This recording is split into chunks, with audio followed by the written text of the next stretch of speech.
Bienvenue à Bruxelles, une grande ville que la franc-maçonnerie a depuis longtemps marquée de son empreinte. Nom d'écoles, de places publiques, de rues, de boulevards, mais aussi monuments et architecture. Cet endroit est donc idéal pour poser nos questions de ce soir, puisqu'elles concernent toutes les deux cette organisation discrète. Les voici. Ce soir, Question à la Une fait la part des choses en posant cette première question. Quel est le vrai pouvoir de la franc-maçonnerie? Deuxième question, le secret maçonnique est-il la porte ouverte aux dérives? Je promets de ne pas révéler les usages de la franc-maçonnerie. Difficile de percer le secret de la franc-maçonnerie. Existe-t-il vraiment? Et si c'est le cas, ce secret favorise-t-il les dérapages? Faut voir, je connais quelques dossiers où il n'y a que des maçons. Des dossiers qui ont mal tourné. Je suis bien obligé de me poser la question de l'influence de l'appartenance maçonnique. Aujourd'hui, Question à la Une lève enfin le voile sur la discrétion légendaire des francs-maçons.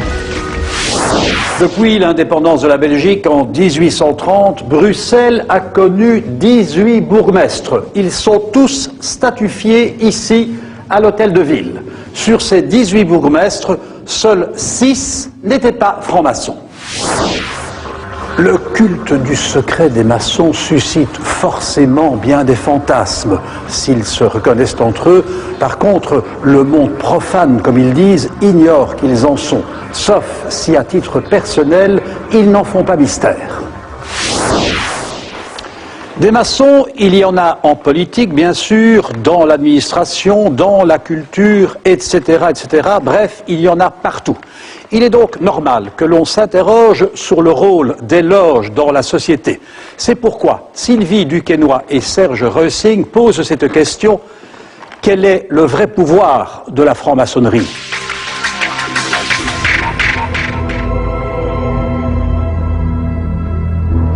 Bruxelles porte leur marque jusque dans ses pierres, ils y ont laissé leur empreinte.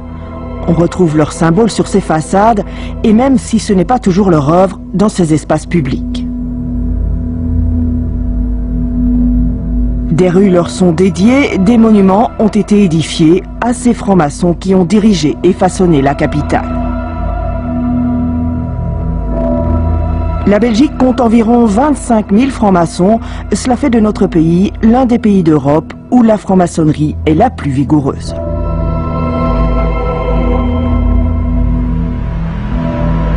Les francs-maçons tirent-ils les ficelles? Quelle est leur influence et leur pouvoir? Pour tenter de le cerner, nous sommes allés frapper à la porte du Temple. Celle du Grand Orient d'abord, la plus grosse obédience en Belgique. Eh bien voilà, les portes du temple sont restées fermées. On nous a expliqué qu'elles s'étaient ouvertes il y a quelques mois pour une autre émission et que tout y avait été dit. Nous avons donc tenté notre chance auprès des autres obédiences présentes chez nous. À la Grande Loge régulière de Belgique, à la Grande Loge féminine de Belgique, à la Fédération belge du droit humain. Toutes les portes sont restées fermées. L'extrême discrétion des francs-maçons n'est pas une légende.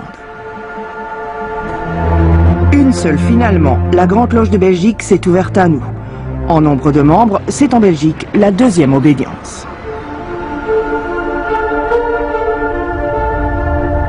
Fait exceptionnel, elle a permis à son grand maître de s'exprimer.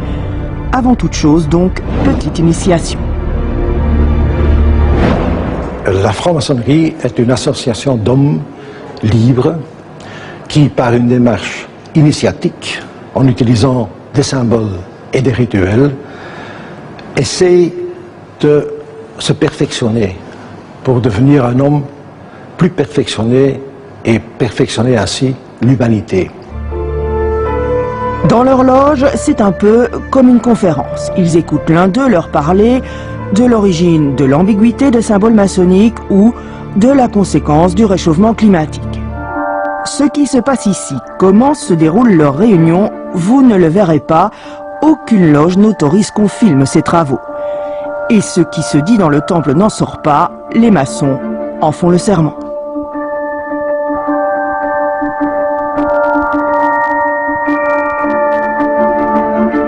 Mais nos archives regorgent de trésors, vous allez donc en avoir un aperçu. Car fait rarissime, en 1979, nous avions pu filmer, dans une loge française, ce qu'on appelle une tenue blanche, c'est-à-dire une réunion ouverte à un orateur extérieur, des images donc exceptionnelles. Vénérable maître, le respectable frère, grand directeur des cérémonies, demande l'entrée du temple. Veuillez l'admettre, mes frères. Debout, mes frères. Un collège des officiers avec son vénérable maître, ses surveillants, son couvreur et ses experts orchestrent les travaux. Le protocole est rigoureux. Les maçons ont leur rituel, leur code vestimentaire, tabliers, gants blancs et cordons sont de rigueur. L'ensemble très cérémonial, voire solennel, a de quoi surprendre. Tous mes frères ici assemblés vous accueillent debout, vous applaudissent même.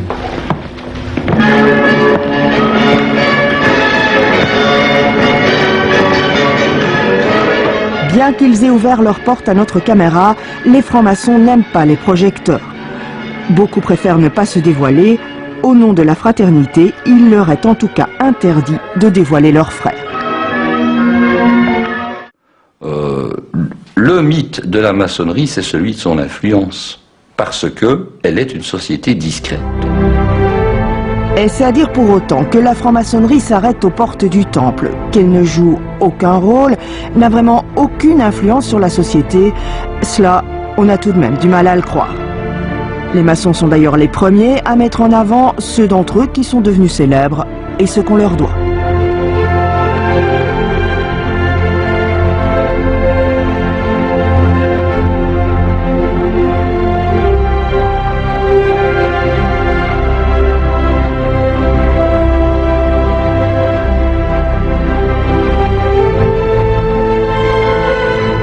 Ils ont donc contribué à façonner notre société.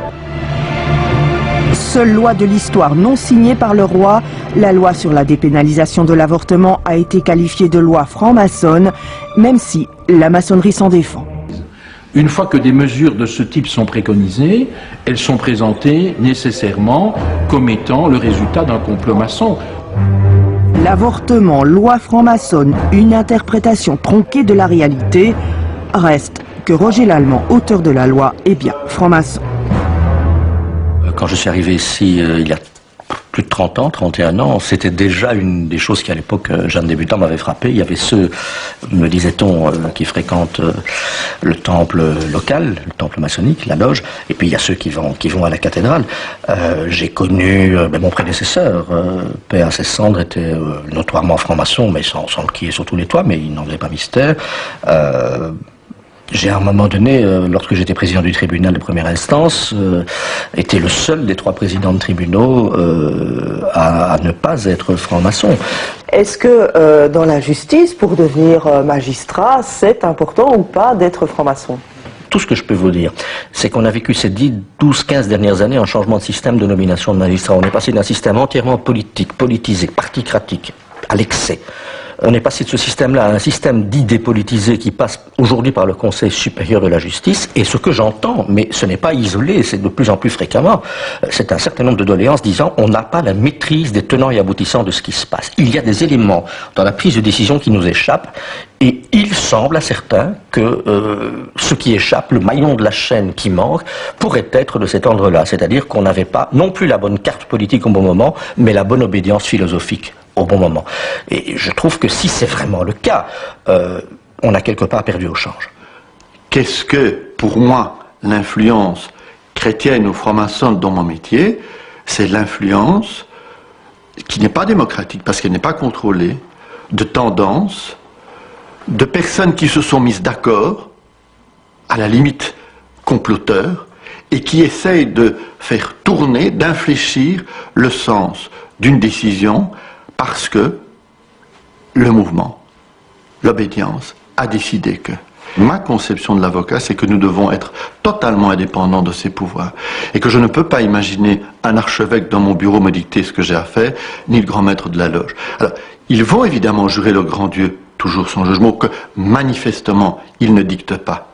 Encore une fois, c'est tellement quelque chose qui est prégnant, c'est tellement quelque chose qui est encore dans l'air du temps, qu'il y a des influences qui pour moi ne sont pas démocratiques. La franc-maçonnerie ne serait pas présente que dans le secteur de la justice. On la retrouverait dans l'ensemble du secteur public comme dans le privé. Elle y serait, dit-on, un accélérateur de carrière. Pour en avoir le cœur net, petit détour par le GERFA, une association d'études de l'administration qui combat la politisation. Pour le GERFA, les nominations sont d'abord politiques, mais il ne faut pas négliger l'influence de la franc-maçonnerie. Quelle est la grande différence entre un club de pêcheurs à la ligne et un club de francs-maçons? Tous les deux se réunissent, ils ont des réunions, etc. Mais cela étant dit, bon, dans une loge maçonnique, vous allez rencontrer des gens en fait qui ont plus de pouvoir. Donc forcément, ils vont transmettre plus de pouvoir qu'un club de pêcheurs à la ligne. Maintenant, est-ce qu'aujourd'hui, être franc-maçon, dans certains endroits, ça ouvre des portes? Dans le socle complet de l'administration fédérale, régionale et communautaire, je ne pense pas. Mais peut-être que dans certaines communes bruxelloises, dans l'enseignement, là, manifestement, cela continue à jouer un certain rôle, d'autant plus qu'il y a toujours une volonté d'avoir un enseignement très laïque en opposition avec l'enseignement catholique. L'enseignement public, les hôpitaux publics, les communes bruxelloises sont donc historiquement des bastions francs-maçons. À l'exception de 2 d'entre eux, tous les bourgmestres de Bruxelles-Ville étaient ou sont membres d'une loge. Y aurait-il donc des interférences entre franc-maçonnerie et politique? C'est sans aucun doute l'aspect le plus touchy de notre enquête. Nous avons contacté une dizaine d'hommes politiques qui ne font en principe pas mystère de leur appartenance à la franc-maçonnerie. Aucun d'eux n'a voulu nous répondre.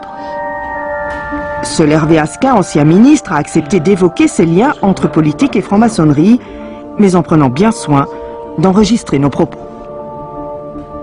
Les liens, ils sont simples. Vous avez un certain nombre d'individus, hommes et femmes.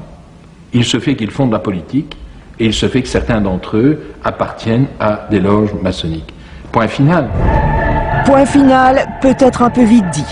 À quelques kilomètres de là, un parlementaire CDH et qui se revendique chrétien affirme en tout cas avoir vu la franc-maçonnerie agir à plusieurs reprises au cours de ces 10 années de parlement.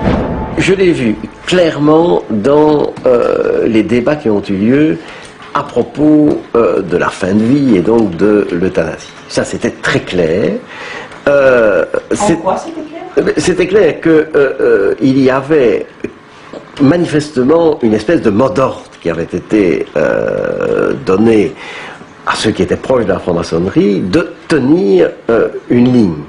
Maintenant, on peut dire on peut interpréter aussi la position de la quasi-totalité des mandataires issus des mouvements chrétiens comme répondant à un mot d'ordre, ce qui n'était pas vrai.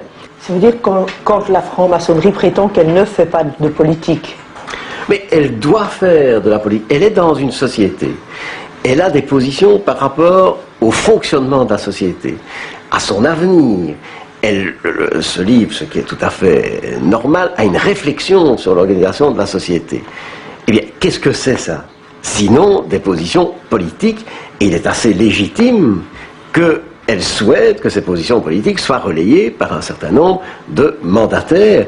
Je dirais que le contraire serait anormal. On retrouve donc logiquement des francs-maçons jusque dans les gouvernements.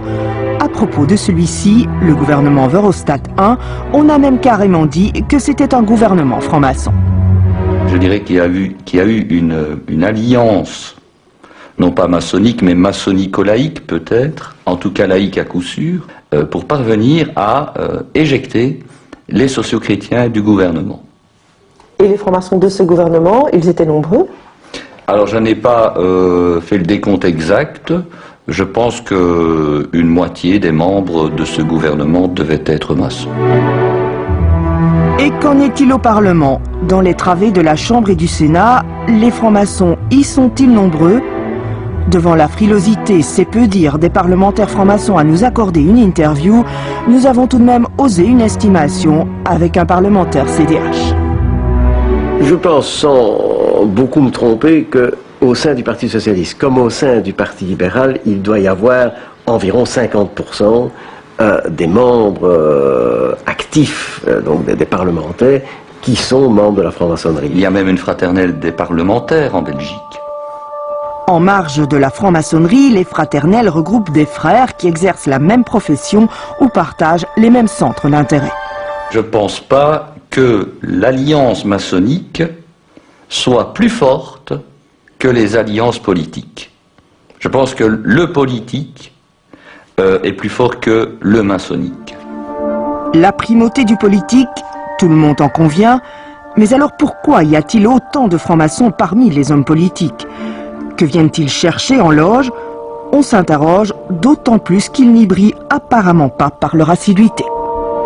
Je pense que c'est tout de même une carte de visite dans notre société que de dire je suis franc-maçon. Surtout si on le dit en catimini. Et lui aussi, il en est, avec un clin d'œil appuyé.